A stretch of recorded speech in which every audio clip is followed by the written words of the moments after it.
Let's study 9th standard ICSE Biology chapter 13, skin. Skin is the jack of all trades because it has numerous functions.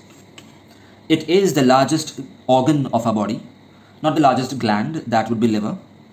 It accounts for 15% of your total body weight and it is almost impermeable. It's waterproof, bacteria proof, germs can't enter unless there is a cut in your skin.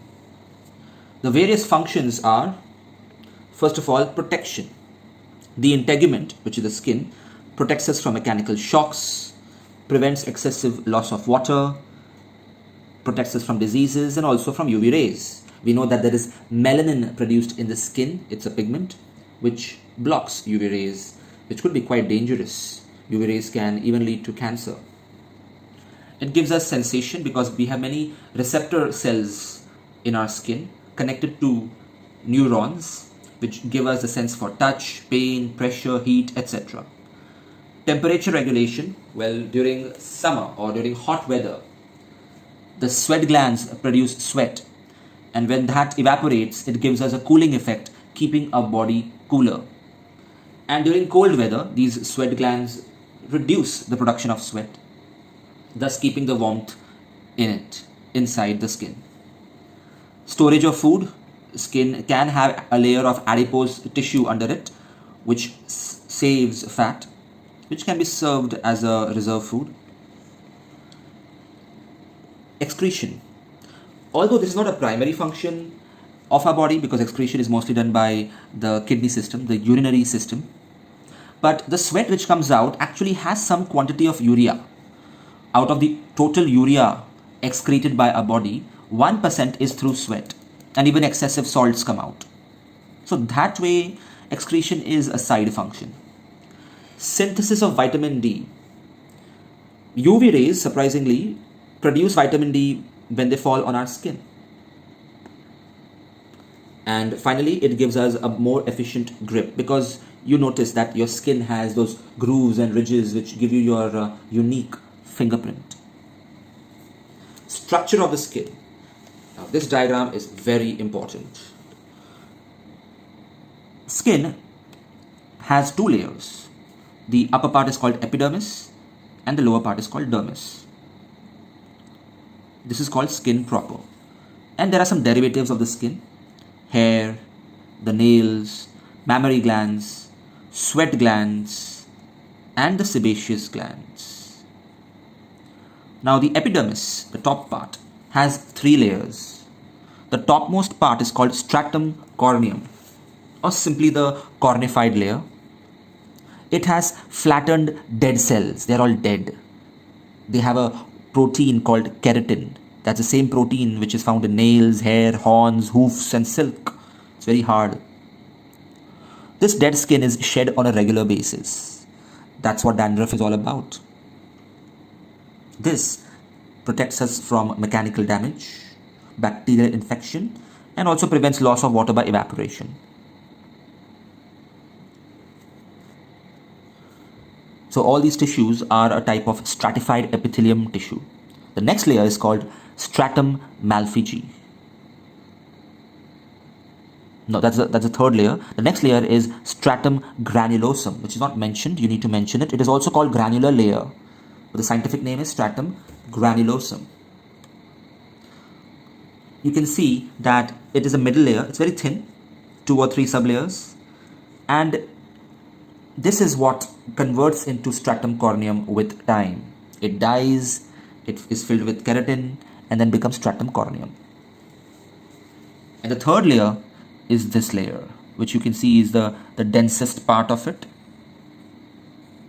It's called stratum malpighi, also called Malpighian layer or germinative layer. It is the innermost region of the epidermis, and its cells can actively divide to produce new cells, and they push up. So the stratum malpighi divides and redivides to form the stratum granulosum, which finally becomes stratum corneum, and they are shed off, and new skin is produced by this layer. Now the quantity of pigment, melanin, present in the skin, in the epidermis, decides what will be the shade of your skin. Will it be wheatish or very fair or very dark complexioned? So it's all about the epidermis. But internally, everybody is the same. If you are exposed to sunlight for a long time, more melanin will be produced for protection. But then when you stay in the shade for many days, again you will get your original skin color. Skin color is determined by your genes, and no fairness cream can change that. Next, let's talk about some skin pigmentation disorders.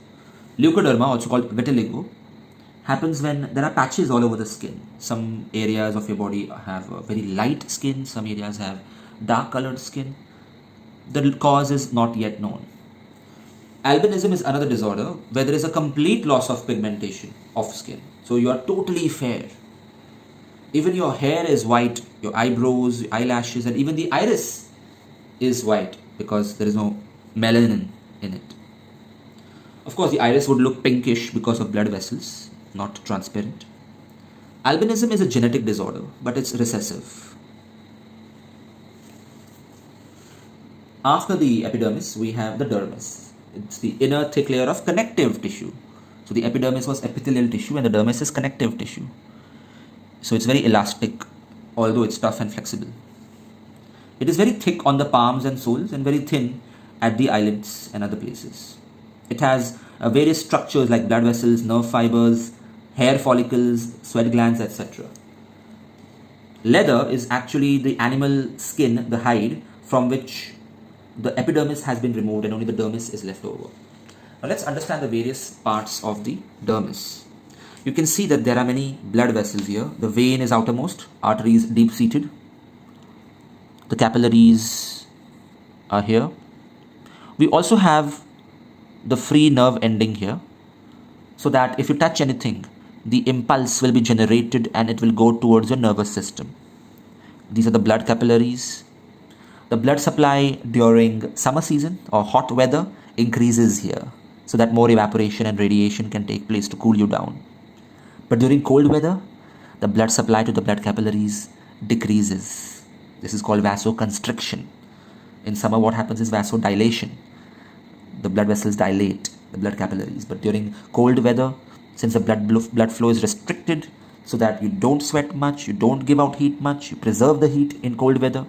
And that's why your skin appears bluish in very cold weather. On the other hand, in very hot weather, your skin becomes reddish. That's why your face blushes in very hot weather. There might be other reasons why your face blushes as well, but let's not get into that now. This is a sweat gland. It produces sweat, which is a derivative of the blood. This is a sweat pore through which the sweat comes out. This is a hair shaft. It is exposed out and it's usually oblique, not slanting, not straight, but slanting. The part of the hair which is embedded is called hair root, and the lowermost part is called hair bulb. Attached to the hair bulb is this part of the stratum malpighi, which is called, any guesses? Can you read anything here? That's right, it's hair follicle. So it is this hair follicle along with the hair bulb which is responsible for the growth of hair. Only this part is alive and cell division takes place here. Then the cells become dead and filled with keratin. These are all dead cells. That is why if you cut your hair, it doesn't pain. But if you try to pull your hair, then it will pain, because then you're pulling out even the hair bulb which is attached to this nerve. So that can feel things. Even if a housefly sits on your hair, then you can feel it thanks to this nerve at the bottom. And this nerve actually enters this mountain-shaped structure of the skin called the hair papilla. We also see some fat deposits under your skin. This is food reserve for you. It keeps you warm during winter. It's a good insulator. As well as when you have a shortage of food, like when you're fasting, this stored fat can be very useful. The sebaceous gland may open into a hair shaft, or it may open directly to the skin. Its function is to produce sebum, which is oil. This oil is useful. It keeps your face supple. Yeah, most of the sebaceous glands are found on the face.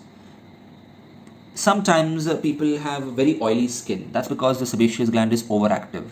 Especially in teenagers, when the hormones are driving you crazy, the sebaceous activity increases, and that is why you may have oily skin. And oil is a good food for bacteria. So if you don't wash your face regularly, bacteria may start growing, and there can be an inflammation of the sebaceous gland, which is called a pimple. So a boil may be formed on the skin, which is called a pimple. The sebaceous gland may get inflamed or swollen because of just some hormonal disturbances. That is called acne. So if you have acne as a teenager, it's a very common thing. There's nothing to worry about. Acne is not caused due to bad digestion or spicy food. It's just a hormonal disorder. So once you become an adult, mostly it will resolve automatically. There's no need to apply anything out there.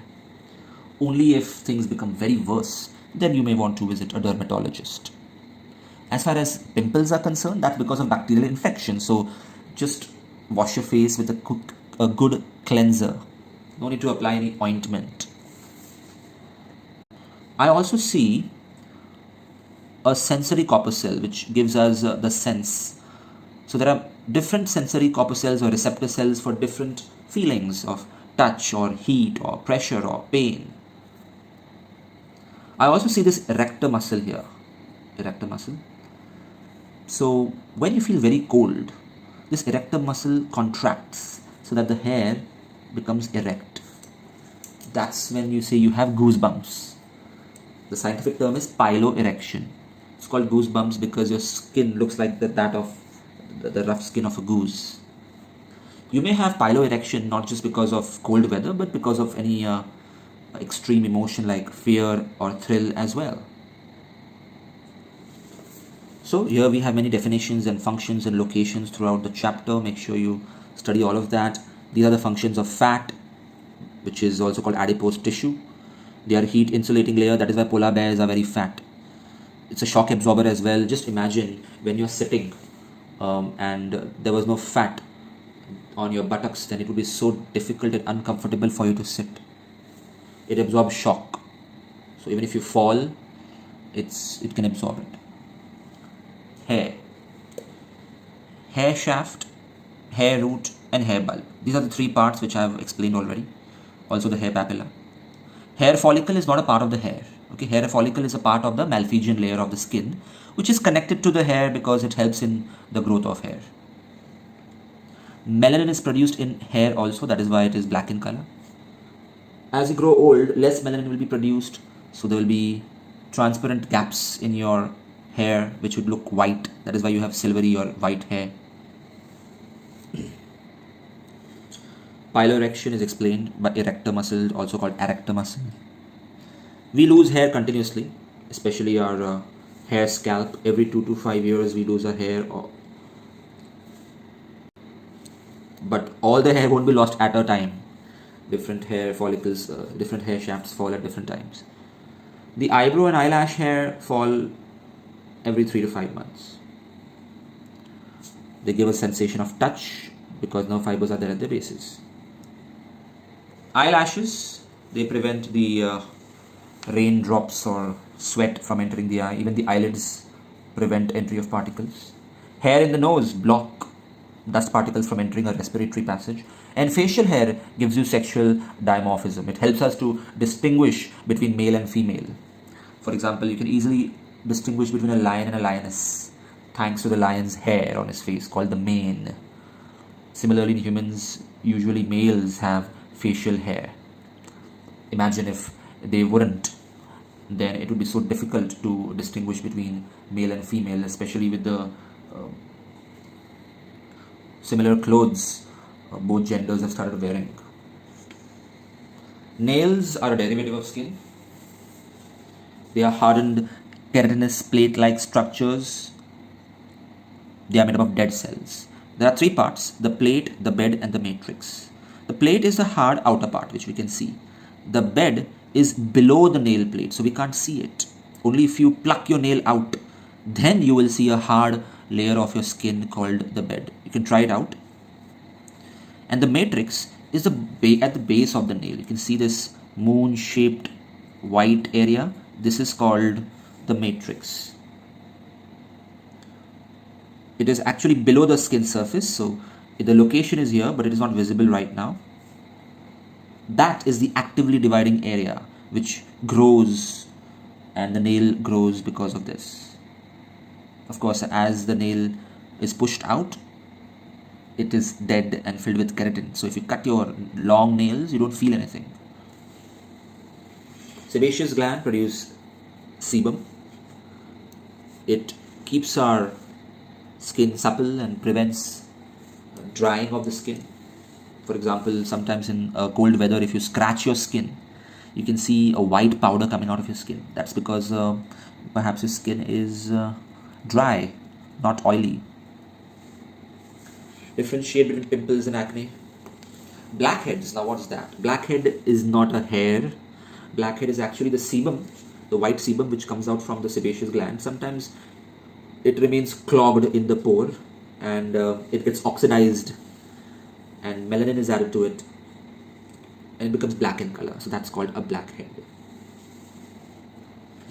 Sweat glands, they produce sweat which helps to maintain our body temperature. There are a lot of sweat pores in your palm. That is why often your palm becomes sweaty, especially when you are writing a 3-hour exam. You find that your palms become sweaty. It's good because it increases surface tension and gives you a good grip of things. To get a better grip, some people even apply saliva on their fingertips. That's a dirty habit. Don't do that. We sweat even in an air-conditioned room.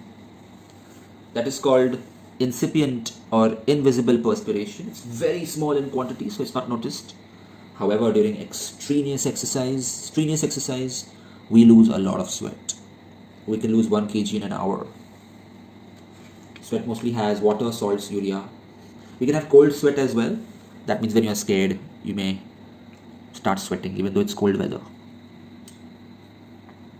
Mammary glands are actually modified sweat glands.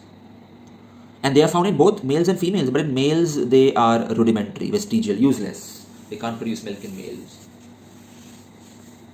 Maybe millions of years ago it might have produced. In females at puberty, the mammary glands enlarge and they are now called breasts, which doesn't happen in other mammals, surprisingly. Now if you look at the diagram, the breast has a nipple through which the milk can be poured out. And the dark area surrounding it is called areola. And inside we have many mammary glands, all of them having milk ducts which join together here. And the activity of the mammary glands is controlled by a reproductive hormone called prolactin, which is produced due to pregnancy. So as when a baby is delivered, prolactin kicks in and milk is produced, and it continues to be produced for many years for the baby. Meibomian glands. These are also modified sebaceous glands.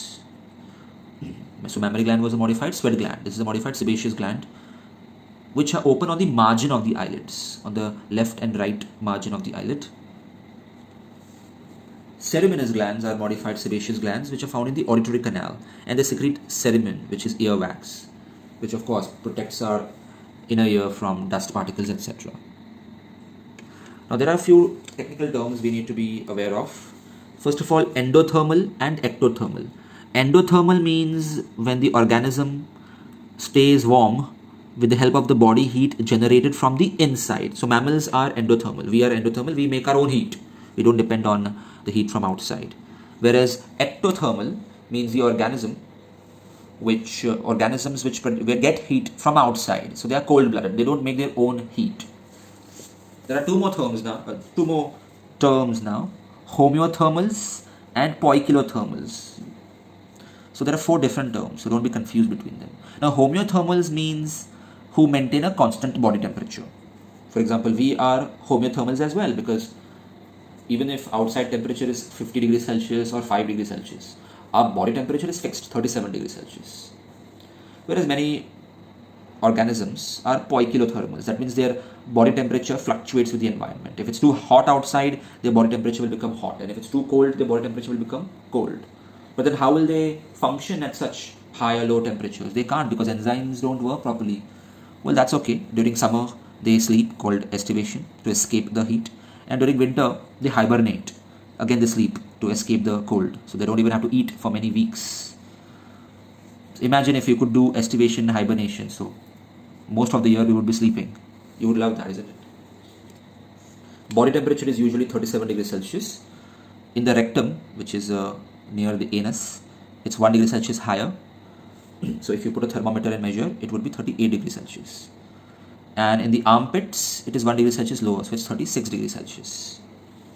But immediately you cannot put it in the armpits. First you have to wash it and then. The body temperature may fluctuate between 35 to 40 degrees Celsius, which is the optimum temperature. Anything below 35 is dangerous. Death can occur. And anything above 40 is very high fever. Even there, it's dangerous. So how is heat produced in the body? Well, we may get heat because of the metabolic reactions, oxidation of glucose, producing ATP and heat energy during respiration. And we can produce extra heat by shivering during cold weather. That's the muscles making extra heat to keep us warm. We also get some heat from the hot beverages which we take in. Hot cup of coffee or Bonvita, chocolate milkshake. Heat loss. How do we lose heat? Well, 85% of our body heat is lost by convection, conduction and radiation and evaporation of sweat. The remaining heat is lost because of the exhaled air that is warm. And even through urine and feces. If you have touched urine, it's very hot, and even feces is hot. You can do an experiment to confirm this. And when we eat cold food, some of our heat is lost in warming that food inside our body. Temperature regulation, that is brought about by hypothalamus, which is a heat regulating center in our brain. So remember, breathing is controlled by medulla oblongata, but the temperature regulation is by hypothalamus. So it switches on and off like a thermostat. In cold weather, as I said, we have vasoconstrictions. The blood vessels constrict. So little heat is radiated, little evaporation of sweat happens. And during hot weather, vasodilation happens. That means blood capillaries dilate, a lot of blood supply here, much heat is radiated, and also much sweating takes place, and we blush here. And here, the skin appears bluish. During very hot weather, the sweating can be immense, so we lose a lot of salt with it as well. And yet, if the body temperature rises, we are not able to cool it as much as required, then we may have a heat stroke or a sunstroke, which can be fatal. So we should drink a lot of water and add a little bit of salt and sugar to it to maintain the balance of your blood. Hi students, this is AJ sir. If you like this video, press the like button. If you would like to enroll for my online test series or online lectures, email me or message me on Instagram. Check the description for more information.